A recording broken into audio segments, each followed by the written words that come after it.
Olá, estamos falando sobre pensão por morte.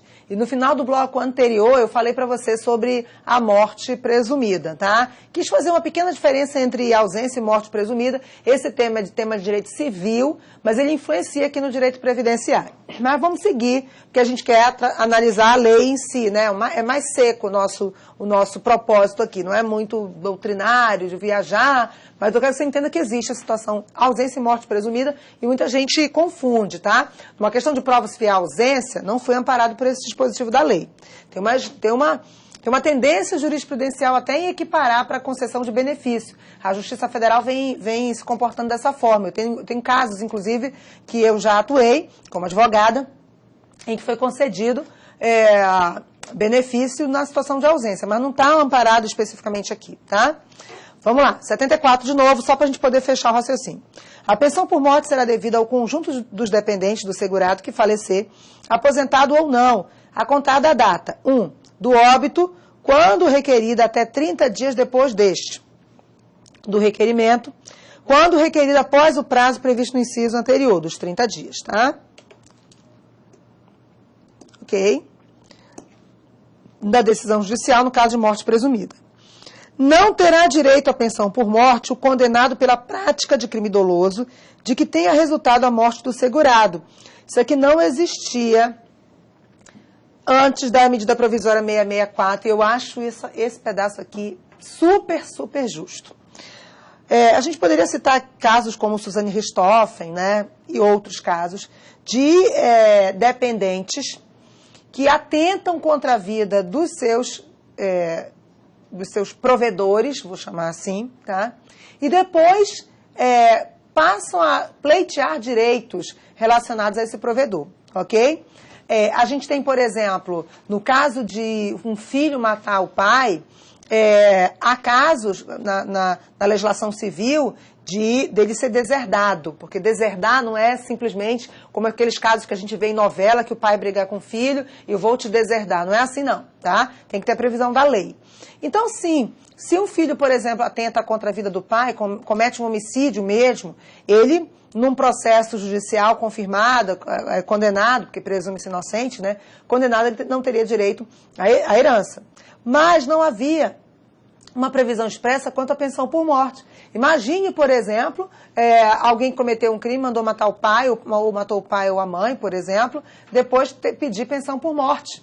Né? É uma coisa assim, apesar daquele que morreu poder ser o provedor daquele filho, e o filho, ele é dependente econômico de forma presumida, não precisa nem comprovar, mas é bem indecente, né? Você pensar que alguém que possa matar o pai, o provedor, depois pedir pensão por morte para o INSS. É indecente, é imoral. E agora é proibido por medida provisória. E eu, sinceramente, espero que isso aqui seja aprovado. Eu acho que vai, tenho quase certeza, não põe a mão no fogo, porque eu não ponho a mão no fogo por ninguém. Eu tenho quase certeza que isso vai passar com louvor pelo Congresso Nacional, esse pedacinho aqui da medida provisória. Mas vamos seguir que eu tenho outras regrinhas aqui da pensão por morte. Artigo 74, parágrafo 1º. Agora, esse parágrafo 1º, deixa eu mostrar para você aqui, certo? Ele se repete, tá? Mas eu quero incluir outros tópicos que não tinham antes da medida provisória 664. Então, 74, parágrafo 1º, eu já tinha lido, né? Não terá direito à pensão por morte o condenado pela prática de crime doloso que tenha resultado morte do segurado. Ok, isso aqui a gente já conhecia. Parágrafo 2º, isso aqui é novidade. O cônjuge, companheiro ou companheira, não terá direito ao benefício da pensão por morte se o casamento ou o início da união estável tiver ocorrido há menos de 2 anos da data do óbito do instituidor do benefício, salvo nos casos em que, tá? Então, vamos lá. A regra é essa aqui. Regra, tá? É essa aqui. O cônjuge, o companheiro ou a companheira, não é o filho, tá? É o cônjuge, o companheiro ou a companheira, não terá direito ao benefício da pensão por morte se o casamento ou o início da união estável tiver ocorrido há menos de 2 anos da data do óbito do instituidor do benefício, tá? Salvo nos casos em que, 1. O óbito do segurado seja decorrente de acidente posterior ao casamento ou ao início da união estável, tá? Isso aqui é óbvio.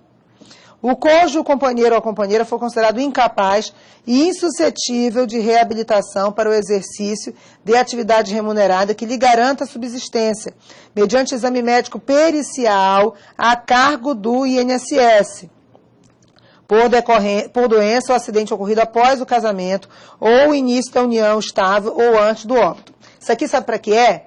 É para evitar fraudes. Isso aqui foi feito. E quando essa medida provisória saiu, eu ouvi no meio jurídico, entre colegas professores, eu ouvi entre alunos, eu ouvi na imprensa, eu ouvi o cidadão comum, né? Porque você que faz concurso, você deixou de ser o cidadão tão comum, né? Porque você começa a estudar as leis. Mas às vezes as pessoas não fazem leitura de lei, não estudaram lei, não viram nada, mas dão suas opiniões jurídicas. Muito comum, eu brinco, não, se você que está me assistindo é taxista, nada contra, mas às vezes eu entro no táxi, aí o taxista, indo para os meus trabalhos, né, o taxista começa a me dar aula de direito, porque é assim, assado, e é a matéria que eu dou aula, né, aí eu, não é verdade? É verdade, né, eu concordo, né, porque eu vou discutir com ele, não vou discutir, né, daqui a pouco ele faz uma corrida gigante, me faz pagar um táxi enorme, a corrida...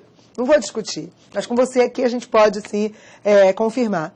Isso aqui, gente, essa medida provisória, é sim para enxugar o orçamento do INSS, da União? É, claro que é.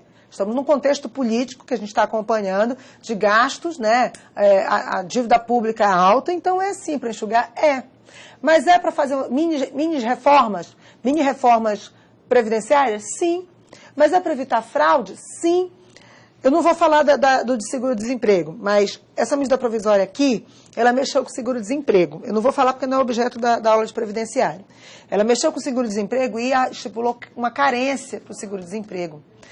Acontece de pessoas serem demitidas, o empregador demitir sem justa causa, paga a indenização, paga os 40% do FGTS, o trabalhador vai lá, devolve em off os 40% do FGTS, aí a pessoa fica no seguro-desemprego e fica trabalhando sem carteira assinada, inoficiosamente, aumenta momentaneamente a sua remuneração, mas deixa de trabalhar para o Estado não está sabendo, porque está tudo em off, não está sabendo que ele está trabalhando.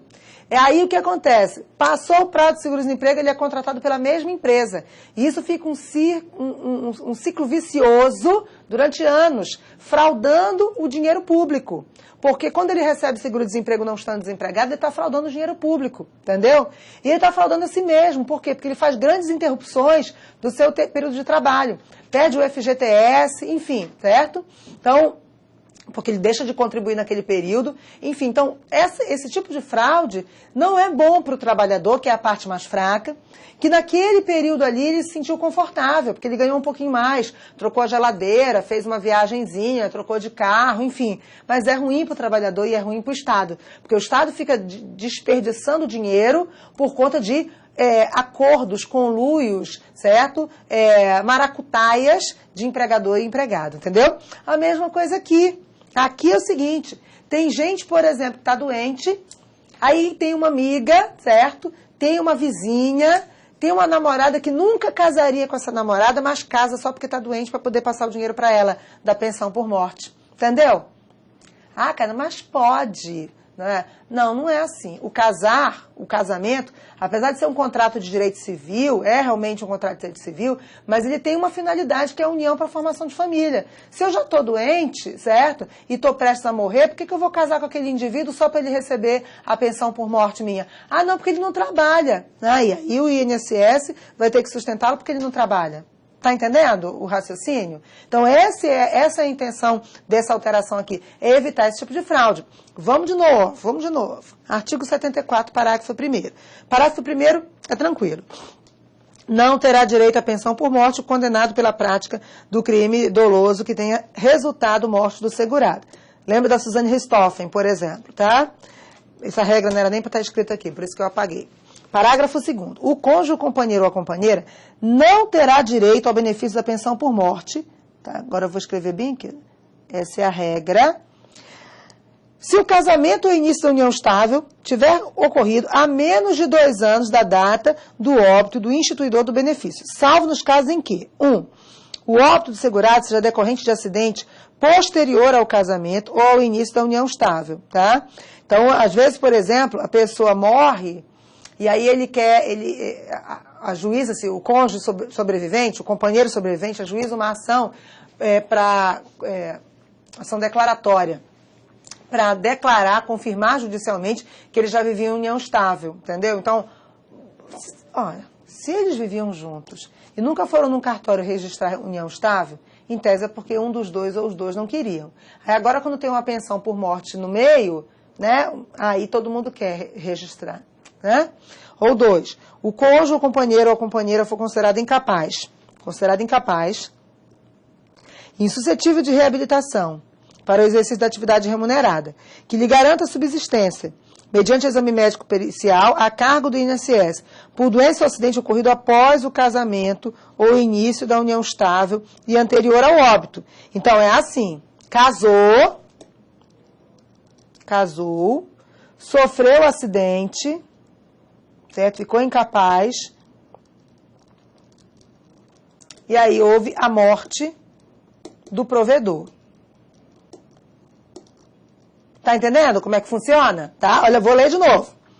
O cônjuge, companheiro ou a companheira foi considerado incapaz, insuscetível de reabilitação por exercício da atividade remunerada que lhe garante subsistência, mediante exame médico pericial a cargo do INSS, por doença ou acidente ocorrido após o casamento ou início da união estável e anterior ao óbito. É isso aqui, olha. Casou, ficou incapaz e morreu o meu provedor. Deixa eu até colocar aqui numa tela em branco. Tá? Houve o casamento ou início da união estável. Aí depois, vou ver incapacidade, ficou incapaz. Incapacidade,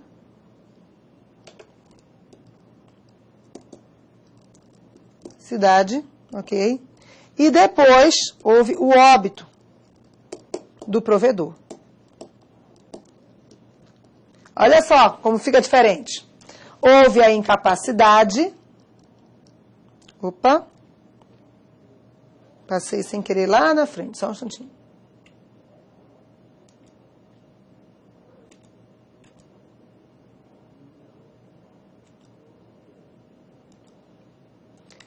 Vou ter que fazer tudo de novo aqui, que eu apaguei sem querer. Houve a incapacidade, eu me encostei na tela. Houve o casamento, rapidinho. Casamento. Aí depois a incapacidade. Aí depois a morte do provedor. Esse provedor é o segurado, tá? Porque eu tô chamando ele de provedor porque ele sustentava, né? Olha como é diferente aqui, ó. Houve a incapacidade. Aí eu me casei com alguém incapaz. Depois é o casamento. Aí depois eu morro. Morte do provedor. Esse provedor é o segurado, né? Ora, a pessoa já não era incapaz antes de ser dependente econômica dele? Não é? Não era incapaz antes do casamento? Então não vai ter direito. É isso que eu quero que você entenda. Na verdade é o que está na lei, tá? Olha só. Ele primeiro tem que ser a incapacidade... Aliás, a incapacidade é após o casamento, primeiro casamento, e antes do início da união estável, e antes do óbito, perdão, anterior ao óbito, ok? Aí o artigo 75 fala do valor da pensão por morte, que foi outro assunto, também alterado pela medida provisória 664. Mas eu vou falar desse valor, que já não é mais 100%, dividido entre os beneficiários, que depois vão só, quando o filho vai completando 21 anos, os outros vão recebendo a cota dele? Não, já não é mais assim. A medida provisória também deu uma enxugada nos gastos orçamentários quanto a isso. Mas isso a gente vai ver no próximo bloco. Clica logo aí no próximo vídeo.